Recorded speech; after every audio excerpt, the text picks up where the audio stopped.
Well, what's good? We are complete. The climb to 3,000 has been achieved. Yes, Thank you. We appreciate you greatly. Lucky Lefty Podcast, SD2 Mics, the original Lucky Lefty himself, Malik Zaire. Brought to you by Onora Whiskey, OnoraWhiskey.com. It is that premium American whiskey, OnoraWhiskey.com. And if you're going to drink, by all means, make sure that you drink responsibly. You got to drink responsibly. It's Wednesday, so you know what that means. We play a little heads or tails when it comes to the coordinators at Notre Dame. We'll hear from both of them. Senior day, we'll hear a heartfelt story from the Ademiyola twins on their time before Notre Dame, the journey to Notre Dame, and what this weekend is going to mean to them and their families. And we will put LL Nation on the petty train right now. For all of you that reached out via YouTube in the comments, via social media, the inboxes, messages, telling us to play the Braden Lindsay video from yesterday, you all are super petty. And I know what you were getting at. Yeah. But we are men of the people. So we have the video for you. We have the video for you. But I just want LL Nation to know you all are super petty for making this request. But we gave it to you. We got to give it to you. We got to get to that shortly as well. But let's talk about what the theme of the show is. That's right. What could have been at Notre Dame this year? What could have been at Notre Dame? And yes, if you look at the photo on the page, that is Phil Jacoby, because I think he is representative of what could have been at Notre Dame, especially since we're facing Boston College on Saturday for Senior Day. Left, they say the time flies from the time you walk through those doors as a freshman and you run out of that tunnel for the very last time. I don't think you got the opportunity to experience a traditional Senior Day at Notre Dame, but watching and experiencing Senior Day on multiple occasions inside that stadium, give us a sense of what the emotions are going to be like for the team on Saturday. It's going to be some heavy emotion, especially the ups and downs that you go through with this season and just the seasons with your guys, knowing that this is the last home game. It's a lot, in the midst of when you're in it, in that current feeling, you don't really get the emotions until like after the game, and when everybody gets on the field and you're taking the pictures and stuff. Leading up to it, you're still regularly scheduled programming. At least it was for me, just from the game and school, because you got a bunch of projects. Like you really trying to finish strong for real. Yeah. So when you get into the game and then the emotions and the flow, when they do all the ceremonial stuff, then you definitely get a lot more emotional, especially when you got to do the alma mater at the end or the fight song at the end with in front of the fans, and getting called out. I think to run out there is pretty cool to hear them cheer and meet your people on the other side. It's almost like a ritual passing. They give you back to your parents on Senior Day. But it's an awesome, man. I still got the pictures, and my mom still loves the pictures that they got from that day. So great moment in your career to know that there's an end to it. Nobody really talks about the good part of having an end to it, but with a team that in that senior class has won how they have, it's a great way to go out. And once again, Notre Dame takes on the Boston College Eagles this Saturday for Senior Day. And we can transition right into the CFP rankings, right? Look, one of the biggest things that could have been is Notre Dame could have been top 15 if they had blown Navy out. I honestly believe that. The way the dominoes fell last week, teams in front of them losing, they got jumped by Washington, who, if I'm not mistaken, was like 4 spots behind them. Washington goes on the road and gets a huge win against Oregon. But if Notre Dame dominates Navy, Notre Dame probably ends up 16th, 15th in the CFP rankings. So as much as people want to call or say a win is a win, it's not in the eyes of the committee. And you see the effect on where they landed in the CFP rankings. At 18, if they take care of business, their rankings would have been much higher, in my opinion. I don't know. I mean, that's a pretty big win for Washington, especially to calm down all that Bo Nix noise. I would have given him some good spots for that, but it's Bo Nix, so I wouldn't keep him above Notre Dame. But we didn't help ourselves making the game as close as it was, especially when they looked at the rankings and saw that we were as close to Navy when Houston put up 50 points on them. So it's like, we go back to, I think the college football playoff committee should view us in the light of we're going to play with whoever, but you can't look at the scoreboard at the end. Don't look at the scoreboard at the end. Just look at the schedule of wins and losses, because for our team specifically, no matter worst or first, we're going to play to whoever rolls out there. We had the anomaly of being the bullies on the block versus Clemson. We thought that would be the identity we take on, but just not this year. We had flashes of it, but like Marcus Freeman and even Dabo said about their teams, we're just inconsistent. And we're inconsistent on execution and play, but we aren't lacking in wins now. We still know how to win. We just not looking good doing it. Lucky Lefty Podcast, talking CFP rankings. Go right now, Spotify, Apple Podcasts. Tap in with us. You can get the automatic download set up, and every piece of audio and great content that we drop every day, it's available now on both of those platforms, connected with CFB Nation in conjunction with Irish Breakdown, Lucky Lefty Podcast. We spin it different. As we continue the conversation about the college football playoff, we see that the top 10, Georgia, Ohio State, Michigan, TCU, Tennessee, LSU, USC, Alabama, Clemson, and Utah. Out of the top 10, is there anyone that's a dark horse, in your opinion, to jump up into that top 4 and make the college football playoff? I think these last 2 weeks are going to be crazy. A lot of shifting is going to happen. So I just want to reserve it. I don't want to speak too early. I think this is a good preliminary of seeing where the college football teams are ranking and the value they have on certain teams and who you think they want to be in that top 4 spot. But I always think Alabama should never be out of it. So they have to. It's the Alabama Invitational, baby. You can't just keep them out. You know what I'm saying? So they got to be in there at some point, and hopefully, we can squeeze in there, provided these last 2 weeks go pretty crazy. Now, if we go in there and do some nasty work to USC like we did to Clemson on some 35-7, I think it could get us in the top 6. I'd say they'd keep us out of the playoffs, but it'd get us in the top 6. Boy, you are reaching, boy. You are reaching. Hold on, boy, you are truly Notre Dame through and through. You are consistent. I have to give it to you, love. You are consistent. Now let me break it down, though. Listen. Oh, man. They're going to try to give us 6 to play LSU. You see how it goes? Because the thing is, we gave Ohio State a top 4 team, 21 points.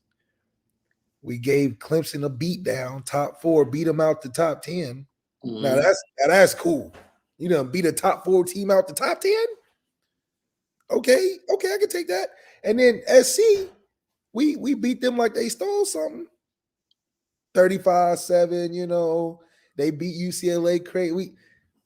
I think the College Football Playoff Committee would have to be honest in their evaluation and be like, does this team deserve to play on good television in January 6th? Probably.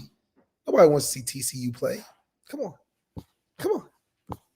Nobody wants to see Oregon go up there and flop again. Come on. I know we started off a little sour.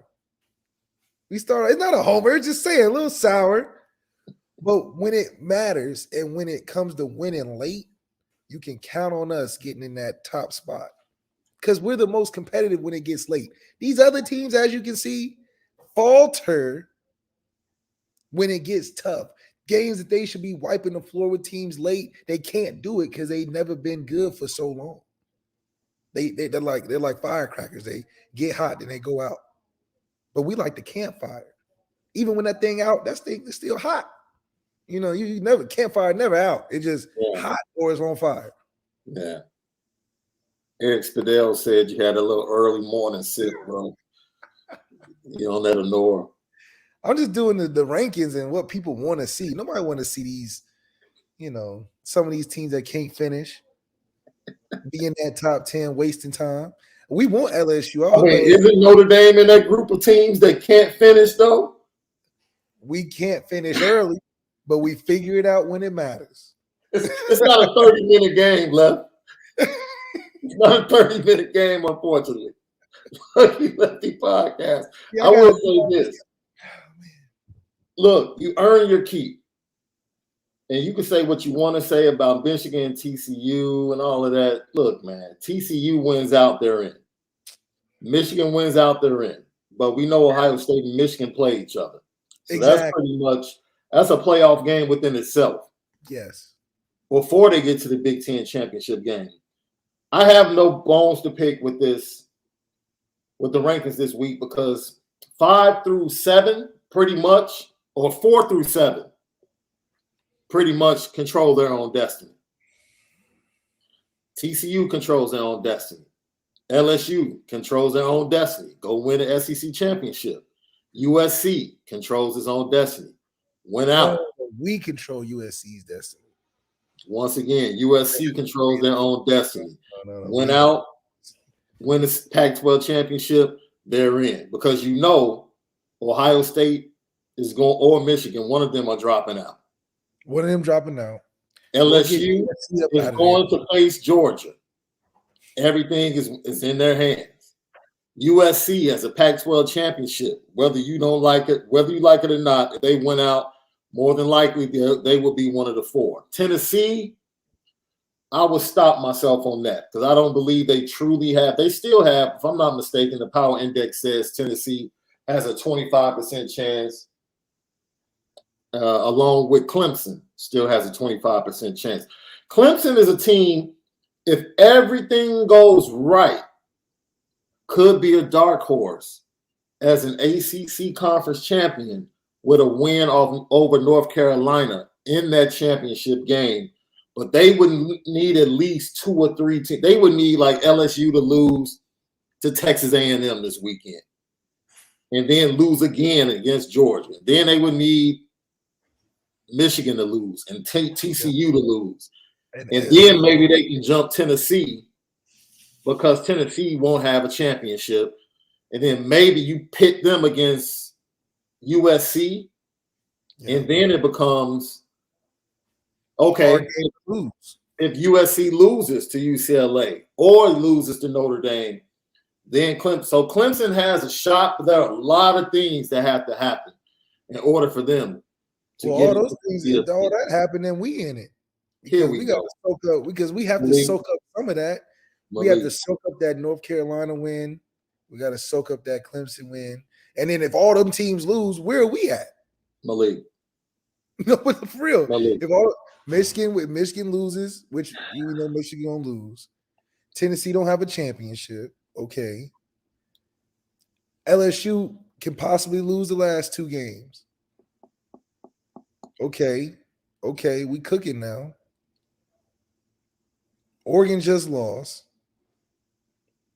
I mean, Clemson can't jump us because of what we did to them at home. Malik, Notre Dame is not making the college football playoff. What are you doing this morning, man? Look, I understand you tried something new for breakfast this morning. It has you in a really good mood. That's not it, man.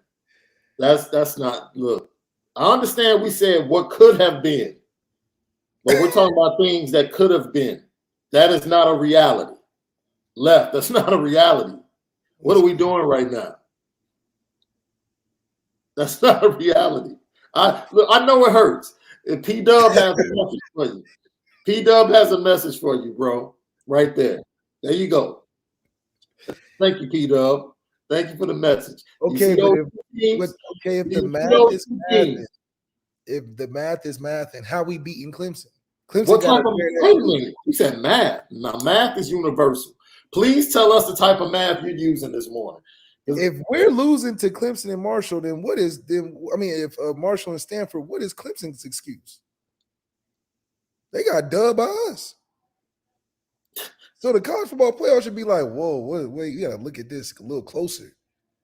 If Marshall and Stanford beat Notre Dame, we know what we think about them. Then how in the world can we ever put Clemson over Notre Dame? And Notre Dame did that to them. So what would Marshall and Stanford do to Clemson? That's my question. Stop. I'm just saying. Stop. I'm just saying. What are you saying? That's how the math. What are you saying right now? What are you saying? I'm sure they're sitting in that college football playoffs thinking the same way I am. No, they're not. Like there's no way in the world. What are they thinking? Please tell me what they're thinking. Please tell me. Would struggle versus Marshall and Stanford if Notre Dame's doing that to them. If it was a closer game, we could say it's a fluke. We could just say Drew Pine got hot. But the way we beat them, dude, you're so capped right now. You know how capped you are. You like Barnell Hill talking about the catfish in his lake right now. Off Martin and his sweet potato. It makes sense. I'm gonna call Snooki to come get you in a minute and pull you up off this podcast. So okay, then in your opinion, who are we looking to face with all these possible outcomes? LSU can definitely lose the last two. We know Michigan losing that last one. Okay, wait a minute. We'll take it to the chat. Question of the day. Give us a percentage of chance of Notre Dame making it into the top 6. I don't want a percentage. No. That's the LL question of the day. We're going to let the chat chime in on this. Right. Thank you. Snooki, do work. Oh, my gosh.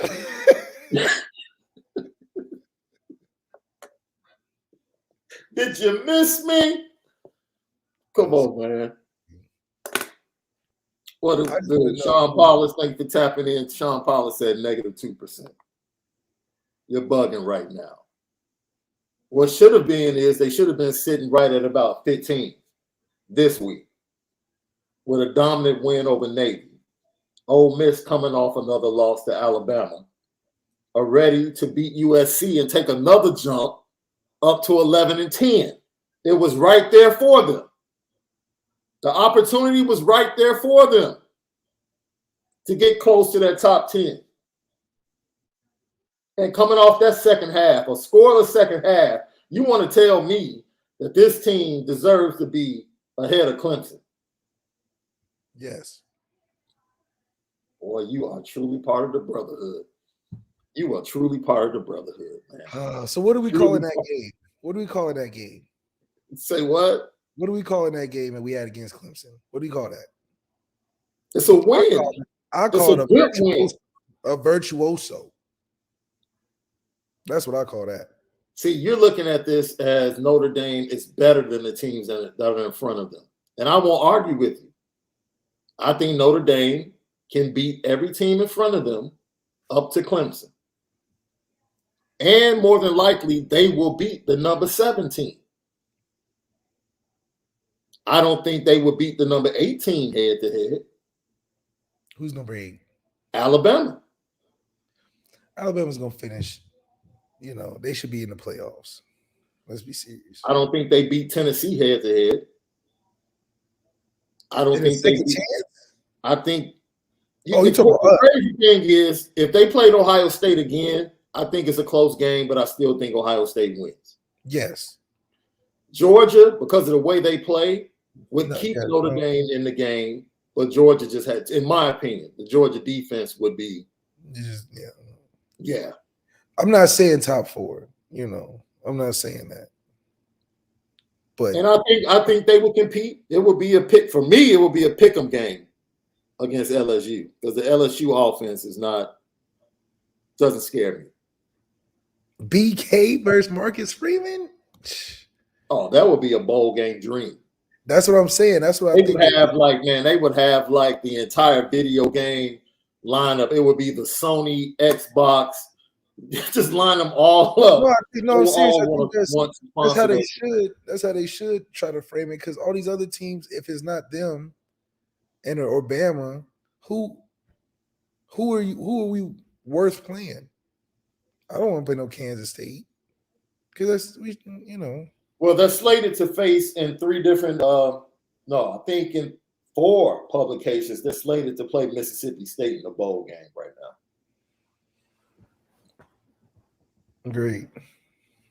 Well, dude, they don't have anyone to blame but themselves. No sense for you to sit there having an attitude.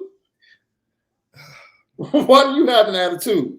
They brought this on themselves. The college football committee's not doing it right. That's all.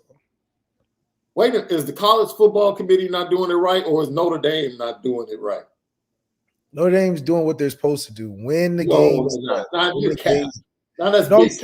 saying the end of the season. We're winning the games we're supposed to win at the end of the season. That should count for a lot. It should count for a lot. Week 2 shouldn't be affecting a week 8 win against a top 4 team. It shouldn't be affecting that. You should be looking at it as, they got better after that. And then it's like you want to put the best teams against the best teams at the end of the season in the bowl game. Watching us play Mississippi State is like, nobody wants to watch that. Us versus Alabama. I disagree. LSU. Everybody wants to tune in and watch Notre Dame. Win, lose, or draw. Win, lose, or draw. You're absolutely right. But go ahead. I would much prefer us versus Alabama, us versus LSU, games that would actually mean something because we mean something to the landscape. You're going to put TCU versus Alabama. You're going to put USC versus LSU in a bowl game. No, I probably want to see that. I actually want to see that.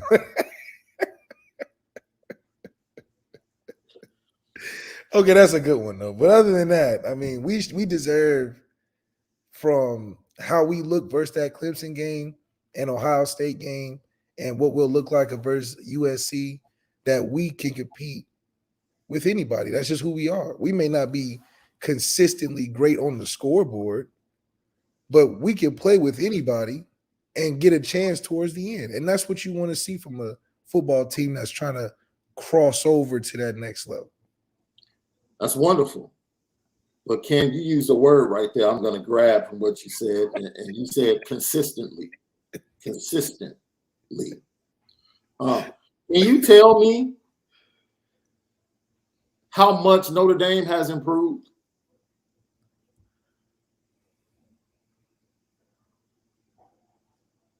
Yes. Okay. Stanford game. Mm-hmm. No energy. Acted like we didn't want to be there. Let me write that down. Stanford game, no energy. Go ahead. Okay. How do you respond? Because football, just like life, is about not you getting knocked down, which you know this. Okay, you about to preach. Go ahead. Go ahead. It's not about how you get knocked down. It's not even about the losses.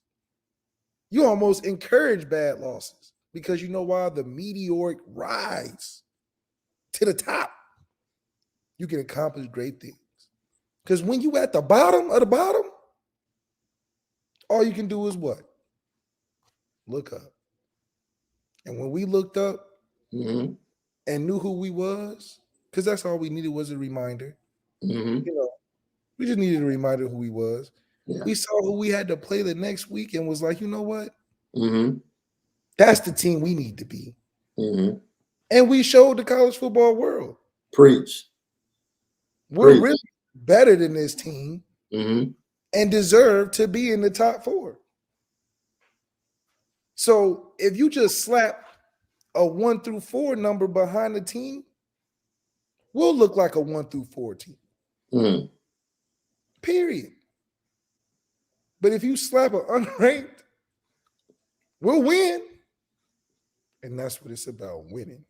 Because what they say, a win's a win. A win's a win, Shaun. Welcome to Lucky Lefty Baptist. Pastor Lee, Lefty himself, preaching Notre Dame into the college football playoff. If you would like to leave a little something on the pulpit, go ahead and super chat right now. Go ahead. Bless us, Coach. Bless us, Lee. Is there anything else? Bless us, Pastor Lee. I'm just saying. So, look, Notre Dame, the spirit is moving, Shaun. It's only moving where Malik is, though. I'm trying to tell you, we right there in the fold. We really right there in the fold.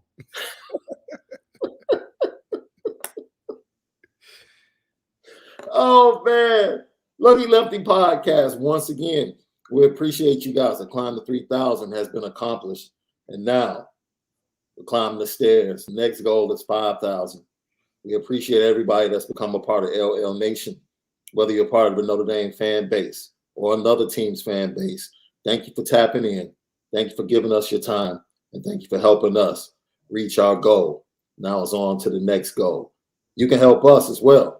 Go tap in to CFB Nation, Apple Podcasts, Spotify, all the great content that's there. Lucky Lefty Podcast. Hit the automatic download or just simply download each and every episode. Check us out. Available daily. Lucky Lefty Podcast, CFB Nation, in conjunction with Irish Breakdown. We spin it different. You know what we do every Wednesday, Left? You know what we do.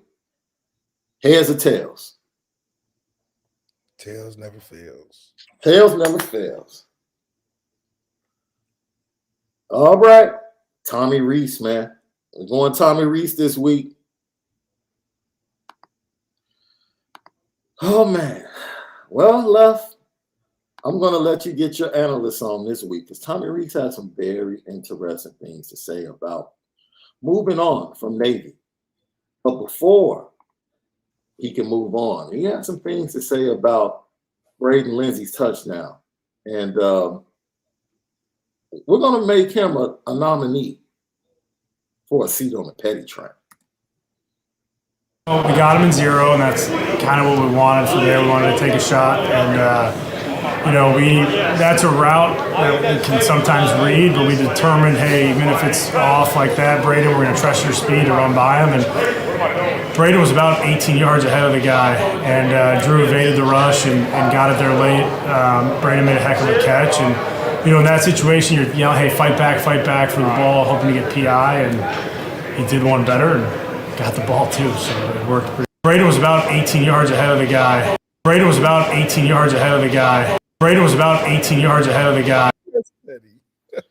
Tommy Reese, you going on a petty train, bro. 18?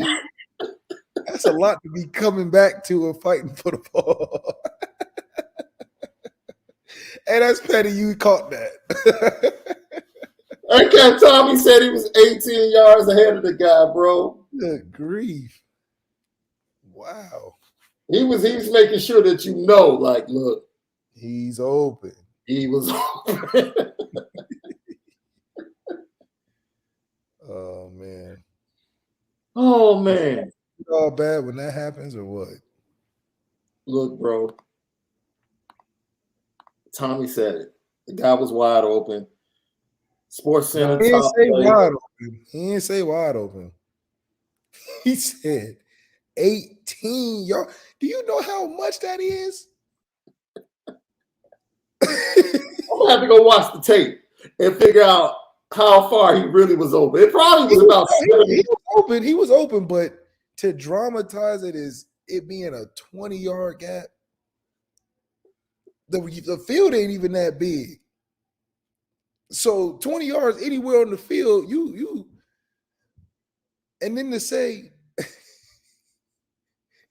and we try to get him to fight back for that means that you had to catch back to the dude chasing you. And he's like, and with all that being said, he came with the ball too. Wow. It's the best catch you've ever seen in person. Boy, that's what he said. It's the best catch he's ever seen in person. With the worst pass ever thrown in a person. So it's not us, LL Nation. Your own coordinator is throwing shade. I don't understand. Now, we not taking it serious, but that's funny. He also talked about the offense moving forward, focusing on Boston College and Drew Pine and the things he missed and the things that he can take advantage of for the next 2 games, because they fully expect people to watch that Navy film and get aggressive and gain some courage. Tommy, how are you going to move forward and attack that? Consistency in the decision making, right? We had some opportunities that we turned down that you just got to trust the looks and trust where our eyes go, and have slower eyes. I know that sounds a little bit different, but just keep your eyes in the right spot, trust them, and have the right consistency there. Had a couple of them there in the first couple of drives that we kept us in efficient plays, and that's really the thing. Like at quarterback, we can't get bored making the monotonous decisions, making the right decisions, and sometimes those 1st and 10 or 2nd and 8 6-yard throws become critical to having sustained success, and just got to keep working at it and keep it going in the right direction. What does it mean to slow down his eyes? That's like quarterback talk. Because I'm thinking, like most fans, like, man, you need to speed up your process and get through your progressions. Wait, slow your eyes down and trust. What is he really saying about Drew?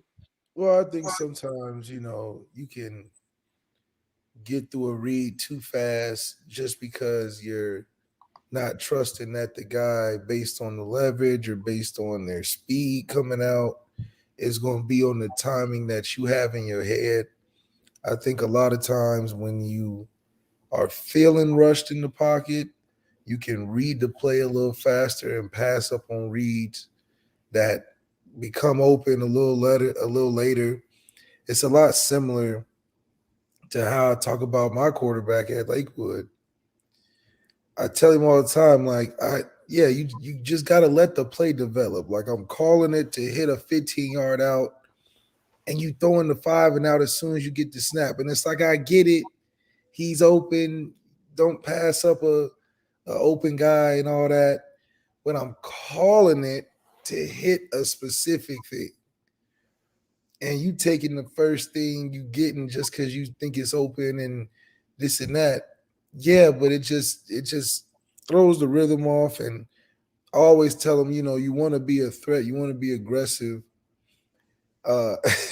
So let it develop, man. Like, we got protection. You're not getting rushed as much as you probably feel like you are. I'm glad that you being decisive, but let's work the offense a little bit. Let's get some explosive plays in.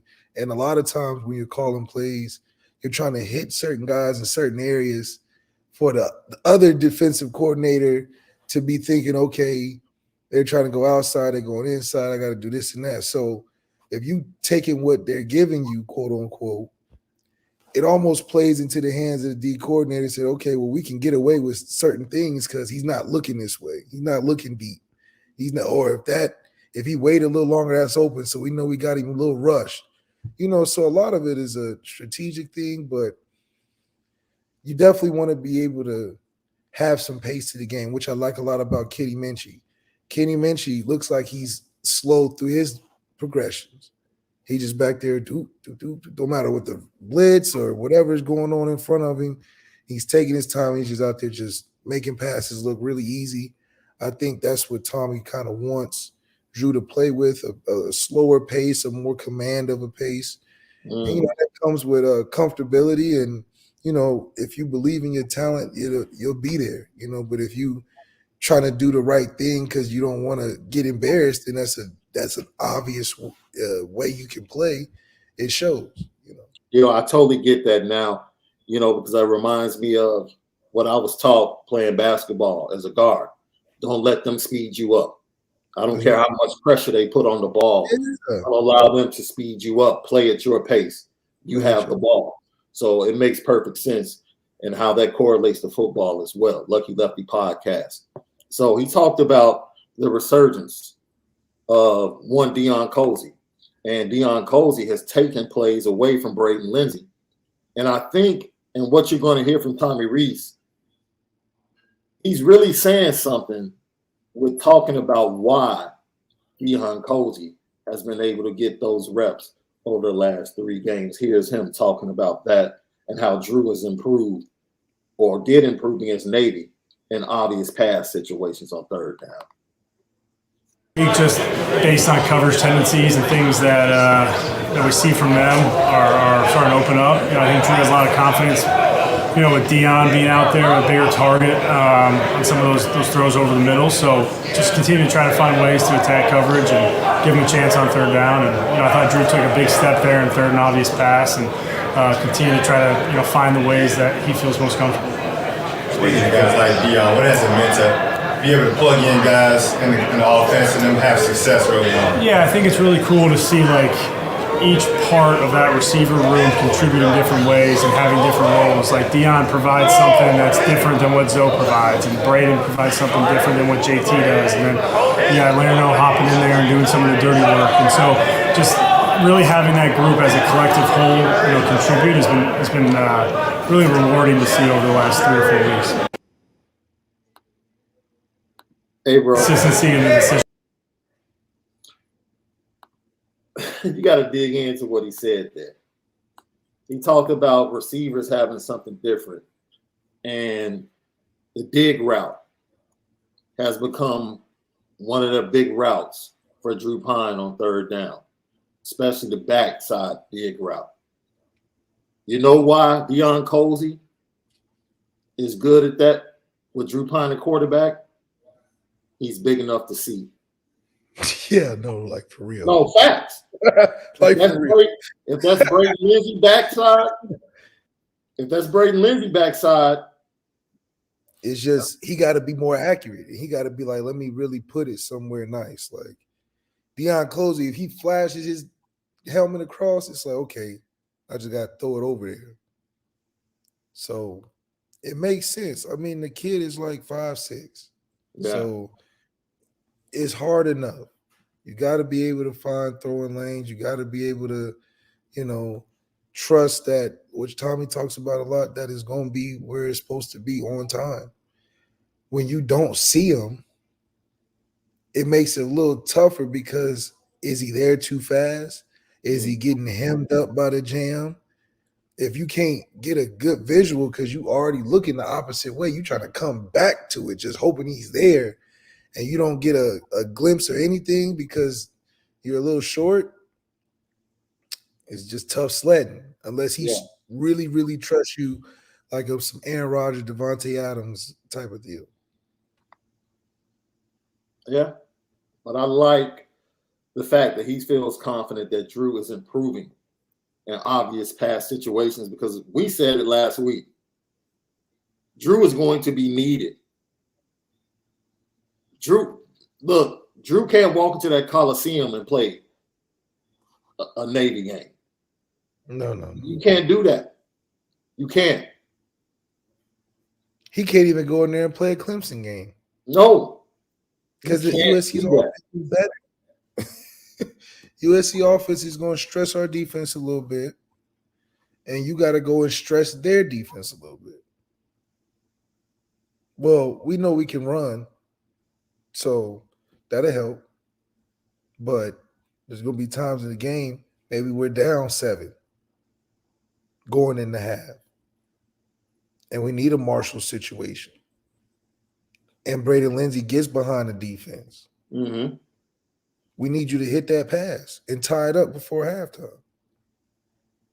We need you for that. We don't need you for going 50 or 50 and 400 yards. We need you at that pass to go to Braden Lindsey and get us up at half. That's what we need. Yeah. So being confident in this next game of doing that is going to help. It's going to help. Because we know we can go in there and run the ball all day. It's just we have to generate points and points faster out of it. I agree with that.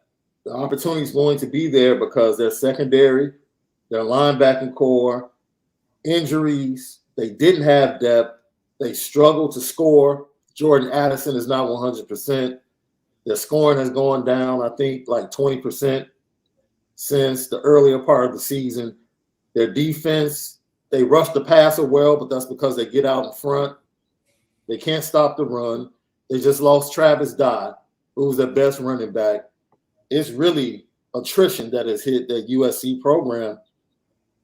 And the team that you're going to face is going to be coming off a hell of an emotional game the week before against UCLA with the Pac-12 championship pretty much on the line for both of those programs. So Notre Dame is sitting pretty if they can take care of business against Boston College.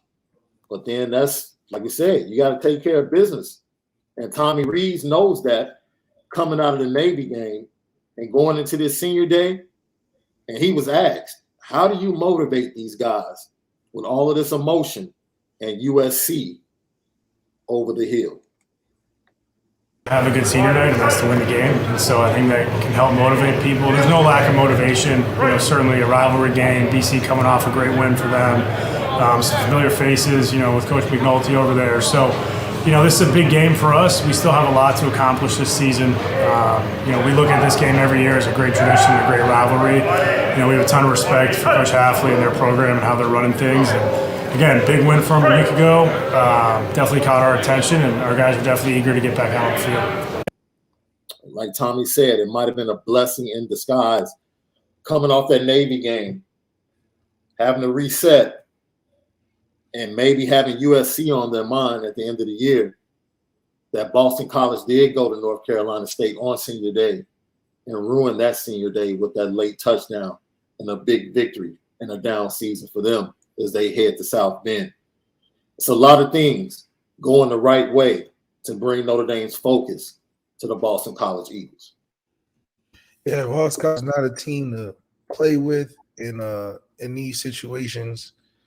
I think we just have to focus on us, man, and make this a game about where we go out and dominate, give them something to really worry about, and be a threat. Don't go in there looking to win. Go in there looking to be a threat and hoping they try to stop you. It's just a mindset because we already have the talent, which is the craziest part about us that separates us from everybody else with the potential of being great. We already got the talent. What sways us every year is the mindset of, are we a dominant team or are we a team that is still on its way? Do we still feel like an underdog every game, or are we a team that is a consistent dynasty builder that we look forward to the biggest games because we play big games every week? So these are mindset things that I trust Marcus Freeman is implementing and is flashing throughout the season. We have some low moments, but we also have some really good high moments too. So let's go to the defensive side of the ball. And before we do that, once again, Lucky Lefty Podcast, Shaun Davis, Malik Zaire, featuring Onora Whiskey, OnoraWhiskey.com, that premium American whiskey, OnoraWhiskey.com. Also, you can catch the podcast over at CFB Nation on Apple Podcasts and Spotify. Tap in right now. Tap in today. Set it up for automatic download. You'll get all the great content, not only Lucky Lefty Podcast, but John Garcia, his recruiting talk, and all of the rest of the great content on CFB Nation in conjunction with Irish Breakdown. We spin it different. All right, let's go to the defensive side of the ball. Al Golden. You know what? He was asked a very interesting question. And the question was, is it harder to go into the Navy game the week before or to come out of the Navy game the week after? And I thought it was a really great question And I was like, man, I didn't play the game on that level. So I'm interested in knowing how he's going to answer this. And this is what Al Golden had to say about that. To reset after, and that's the thing that I just said upstairs that I'm the most proud of these guys. So staff too. The staff got in Sunday, went right to work. You don't want to have an option hangover, and they came in and got everything to the players, got the game plan done early, got to them. A lot of the guys were in yesterday on their day off, learning the game plan, watching film, and they showed by their actions today that there won't be any hangover, that they're ready to go. And obviously it's just early downs today. Tomorrow we'll get into third down, but they transitioned really well, and I'm glad that's behind us. I don't have a concern about that.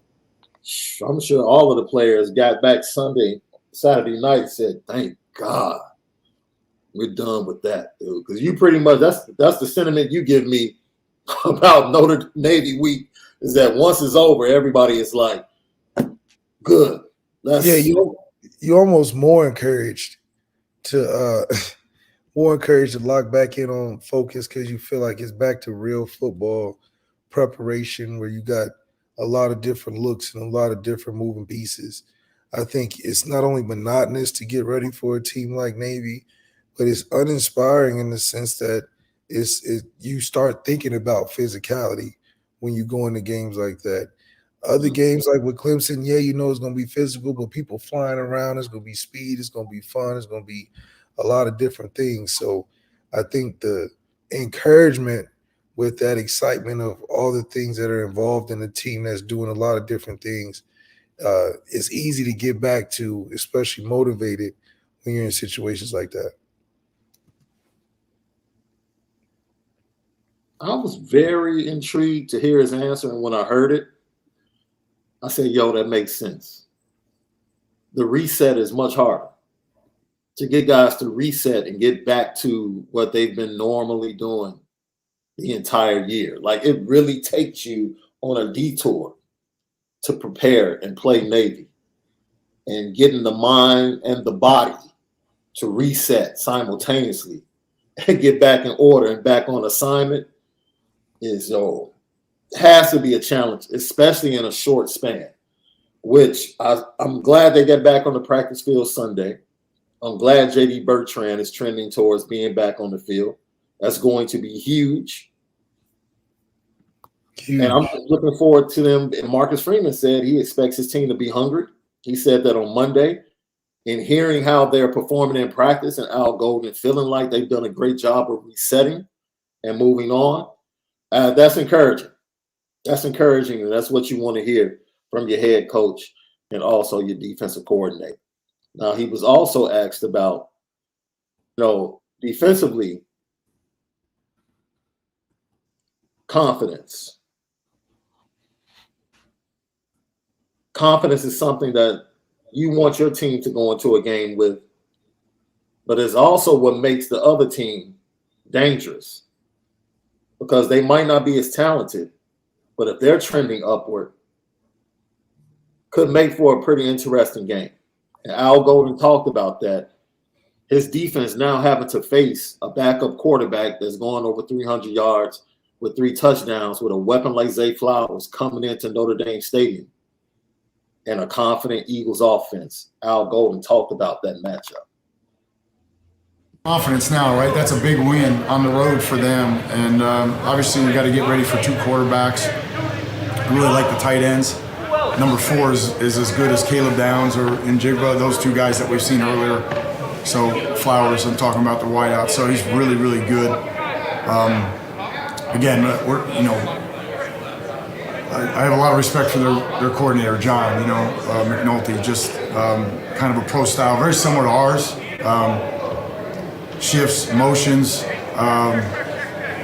You better be, aware of where guys are aligned and all the different versatility that they have with their alignments, and tight ends out wide, tight ends in tight. I mean, it's a challenge. So, and like I said, they're playing with a lot of confidence. Look, man, it's going to be cold, forecast. I looked at the forecast this morning for the Chicago area, which is similar to South Bend the majority of the time. It's supposed to tip and stop right at 50. Game time probably did down low 40s. But I expect a nice brisk win. Two physical football teams, man. They might not be as strong in the trenches, but they're going to try to run the ball now. Yeah. For the second time this season, they only ran the ball for 4 yards or ran 4 yards in a game. The second time Boston College has done that. So they're coming in one-handed, and they're going to try to throw the ball. Phil Jacobic might play. He's trending towards getting on the field. Like you said, you have to feel like they're pretty confident coming into this matchup based upon what they've been able to do recently. They played well and played better, even if they didn't win games. And that kind of culminated with that big win they got against NC State last week. Absolutely. Definitely culminated with that. And I don't know. I just think it's going to be interesting to see how this plays out. I'm over here reading the chat about the Angeli struggle. And it's so interesting because, where's his place in all of this? Another unproven package player that we didn't take too much advantage of getting enough opportunity. Even when he did, it wasn't like how they throw in Cade Klubnik at Clemson. Mm. They throw in Cade Klubnik at Clemson, they trying to score points. They're not running things and be like, look, we got him. We're going to throw him out there for the fans to see. Everybody's going to be excited and get on the blogs. We're going to do some cute stuff that he probably won't do if he became a real starter. So I think that line of doing that leaves you with the purgatory of the unknown. So now do you go get transfers or is he a player? Mm. So I think it's going to be interesting to see, especially how he's used, through the rest of this season, and obviously him not playing in games like Stanford and games like Marshall. It's interesting because I think anywhere else, even Clemson themselves, when they was at Notre Dame, they started playing bad. It's number 4 team in the country. He wasn't playing great. They put the other kid in that they believed in. Does Tommy Rees believe in Steve Angeli? I don't know. Well, there are some youngsters that were cited on the field on Saturday, one being Jalen Sneed. Marcus Freeman, when pressed about the youngsters getting playing time, has been consistent in saying the players have to impress me during practice. I don't do gamers at Notre Dame. You might not like it, but that's the standard. That's part of the golden standard. And Al Golden talked about Jalen Sneed starting to reach that standard. Jalen was the trust during the week, right? So his approach was very mature. He eliminated a lot of MEs. I thought he was on it. I really did. And you could see him when he's out there, how talented he is. His ability to get off blocks and use his length. And he's a lot longer than people think when you stand next to him. He's a tall player and he's athletic. So it was a good start for him, and he's going to have to earn it, the rest of the way. If he practices well, if he's on it, does really great with his reps, he's going to continue to play. Yo, look, that's encouraging to hear that he's starting to flash in practice and become more consistent. He moves different. And this is what I want to tell Notre Dame fans. Man, this is why you deserve better, and I'm happy that we all got better. Not about to harp on the previous regime, but if your love for the program isn't reciprocal, then go. Go. Because I know this fan base loves this school and this program and its players to no end. And when that love isn't being sent back at the same level, then you need to bounce. Marcus Freeman and this staff are reciprocating. You saw it with the defensive recruits in 22. You saw it in his first recruiting class in 23. You're seeing it with the 7 guys that might turn into 8 or 9 in the next month or so in the 24 class already stacked up. The outcome, the win-loss record, it might not be what we expected it to be this year, but you're being loved a lot better than you were previously being loved. I can tell you that. That's a fact. That's a fact. That's a fact. So when you're being loved the right way, you'll stick through the tough times. That's what love is. You'll go through the ups and downs. But don't be giving me a car, a nice house, a nice apartment, all of these external things. And the truth of the matter is, in your heart, you want to be with somebody else. Bounce. Bounce. And it didn't just happen last year. No. This has been ongoing for years previous to that. That's right. And the fan base and the program suffered because of it. They tried to break the program down. They tried to break the fan base down to lower their expectations and feel like Notre Dame could never be good enough to win a national championship.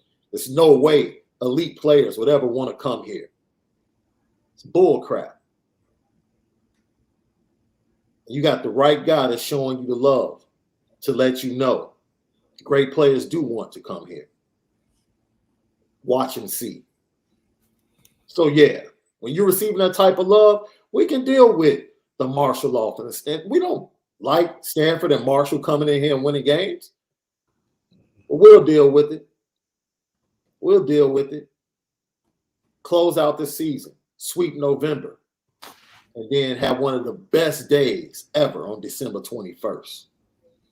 That's love. And that's the type of love we're getting with Marcus Freeman and his program. Lucky Lefty Podcast.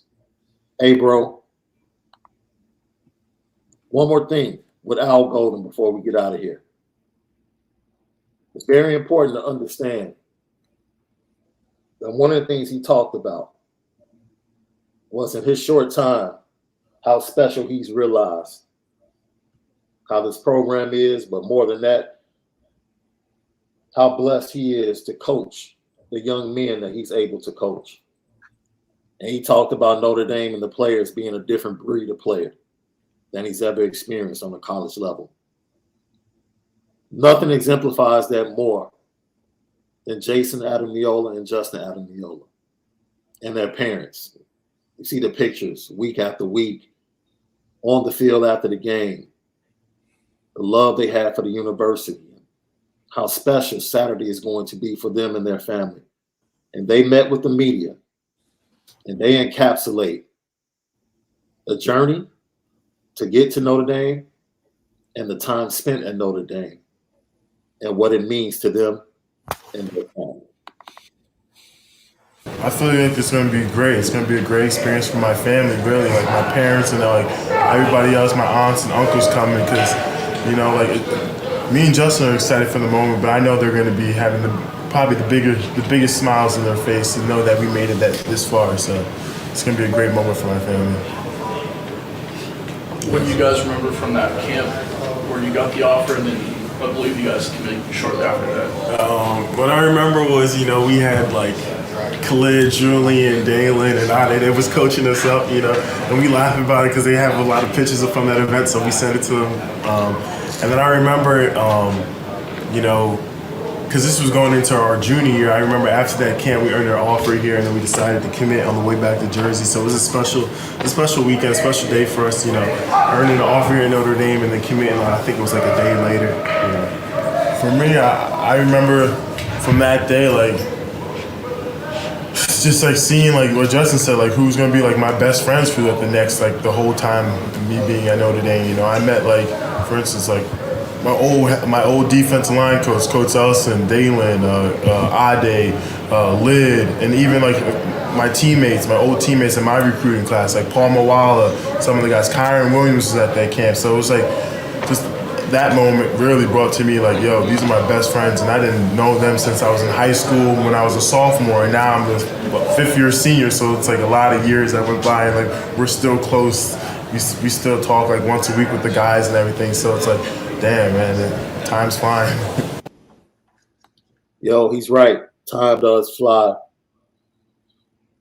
Them just going back to that camp, I think they talked about it. They committed the next day on their way back to Jersey. That's how impactful the experience was at that junior day. And bro, look, to hear that as a fan just appreciates and it kind of throws extra timber on the fire that is your love for Notre Dame as a Notre Dame fan, to increase the fire and increase your fandom. When you see young men like that speak about the experience, what it means to them, and for them, it will be coming to a joyous end, not a sad end, but a joyous end on Saturday. And go ahead and couple that with a win, and everybody can stand and give an ovation and send them out the way they deserve to be sent out. Yeah, it's special, especially to have identical brothers to be able to take that college football journey together, going through Notre Dame and having a career that, you know, a lot of times guys don't choose their careers, but they were able to be in the forefront of theirs and be in the games and involved through the years. And it's cool. If I had a twin brother, I'd be just happy to even, you know, get there with them and be in that moment. And I think that's something that they'll share for the rest of their life. And just being around the guys, like you said, your fifth year there, man, you feeling real old. You feeling real old. You feeling real like it's time, like you about to be in a funeral or something, because all the guys are getting younger. You just keep getting older. You harp back on those relationships when you were the young guy and seeing how fast 5-6 years go, like a Shaun Crawford, who I couldn't imagine.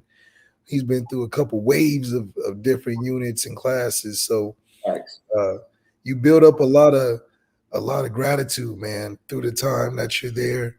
And when it gets to that last game, you run out there and then you hear the cheers. You're like, man, this is really it. Because I remember I came on a visit on, I think it was their senior day or something. They were doing the same thing. And as a recruit, I'm like, man, that's a long time. and then doing it, I thought of myself sitting up in the stands being like, damn, long time's passed. So it definitely happens fast, but you got to enjoy it. And what makes it better is when you win championships. So I know Alabama players probably like, man, that was a great time, but shoot, we still winning. Yeah, that takes it to a whole nother level. And, you know, myself being able to witness you with some of your teammates, yeah, I can attest to the Notre Dame fan base, like the brotherhood is real. It's definitely real. Being blessed to experience that is on a whole nother level. Lucky Lefty podcast. You know what time it is.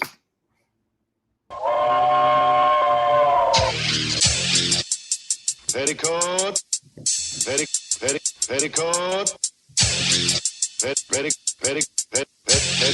Petticoat Junction.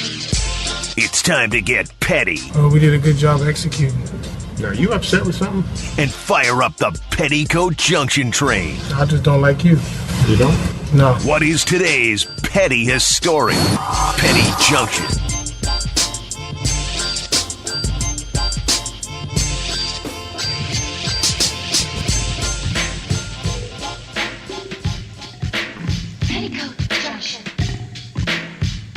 Petty Junction, Petty Story of the Day, brought to you by Onora Whiskey, OnoraWhiskey.com. That premium American whiskey, OnoraWhiskey.com. Well, for the first time, LL Nation collectively goes on the petty train. All of the messages, all of the tweets, and everything that you said on yesterday, you guys are definitely on the petty train. You asked for it, you wanted it, and here it is. Braden Lindsay You and Drew had some troubles connecting. To connect on that one, what did it mean, and how did it set the tempo for that game early on? Yeah, I think it was great. I'm so proud of Drew. A lot of people could keep their head down or whatever. He gets a lot of crap, and that just kind of comes with being a Notre Dame quarterback. I could never even relate. Yeah, it's huge. I love Drew. Drew's my dog. We've been friends for a long time, and I'm just proud of him. And anytime we can put some points up on the board and help the offense, I'm happy. So yeah. What's this season been like for you though? Obviously, there has to have been some frustrations of, man, I could have had this one, could have had that one, and it just didn't work out for whatever reason. How has it been navigating that and then finally getting your moment? Yeah, navigating, it's business, the world, and at the end of the day, I think I'm in a position where I get a free education. NIL is lovely. I think at the end of the day, I don't really have much to be frustrated at when I know I get to play for the most storied program in the country. There's a lot of people who have it a lot worse. So I just try to keep my head high and just be happy. And I love being here, and I'm excited about it, and I'm excited to play Boston College. So to answer your question, it's very easy to be positive, because how can I not be positive when I'm representing Notre Dame at the highest level? Look, don't ever let Braden Lindsey talk for the quarterbacks in Notre Dame. No. Tyler Buckner was the best running quarterback he's ever played with. How frustrated are you with the fact that you haven't been able to get the ball thrown to you, but you've been open? Man, there's kids in Africa that's hungry right now. How can I not be grateful? Man, NIL. The cafeteria food, good as hell in South Dining Hall. Look, there's plenty of things that I can say that I can be grateful for, man. He's copping pleas all over the place. Just say you upset. That's okay. Oh. We all see it. Just say, I wish I could have had more opportunities, whatever. You done took it to outside of football. You took it to life philosophy. I look around and I just see 4 for 40 all over the place. That's why I'm playing receiver for the great University of Notre Dame. Just, man, if you don't get your, tell the truth. In the beginning of the season, you talk about release packages. You talk about you wish a corner would press you. You realize how fast you was. You said your hands got better. Your routes was crisp. You were so thankful for Chancey Stuckey to get in that room and change life. Fast forward, they talk about how frustrated you got. What's up with them opportunities? What happened to release packages? Now you talking about 4 for 40? You was happy you went abroad? You was happy that you got to eat this morning? He hit you with the, man, I'm just glad I woke up today, man. God done blessed me, done woke me up today. That's just all I'm thankful for. No! They asked you, how do you feel about not getting a rock when you was 18 yards open? Period. 18. Somebody should have been in the back right now like, you had 18 yards of separation. You talk about you happy to be here? Oh, man. Somebody should have said, oh, really? Because Tommy says right here that you was open 18 yards and had to make the most spectacular catch he's ever seen. That's how frustrated you should be. Ooh. He's not one for words. He couldn't be in no politics. He could be in no politics. You and Drew had some troubles connecting. To connect on that one, what did it mean, and how did it set the tempo for that game early on?